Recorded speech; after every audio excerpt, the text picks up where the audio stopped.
guys, just a really quick video. I wanted to show you a quick and simple way to draw a treble clef with a bit of a story as well. So for this one we're going to be using Graham the Snail.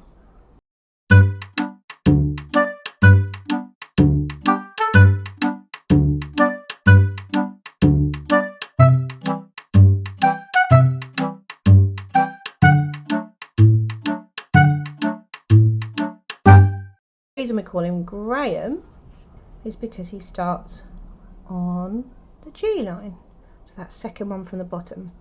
So Graham the Snail has decided one day he wants to go for a walk, so he comes out of his house and crack, bangs his head on a rock just above his house.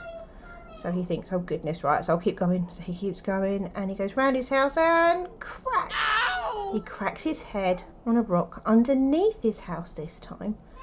So he comes out to the other side of his house and thinks, right, I'm going to stop and have a snack. So here he has something that snails probably shouldn't have, some kind of sweets. And he goes so crazy on all those sweets that he whooshes up, does a loop-de-loop, crashes through his own house and curls up underground. So let's try that again. So here's Graham as a little dot. He comes out, cracks his head, round, cracks his head, has some sweets, crazy, loop-de-loop, crash through his house and curl up underneath.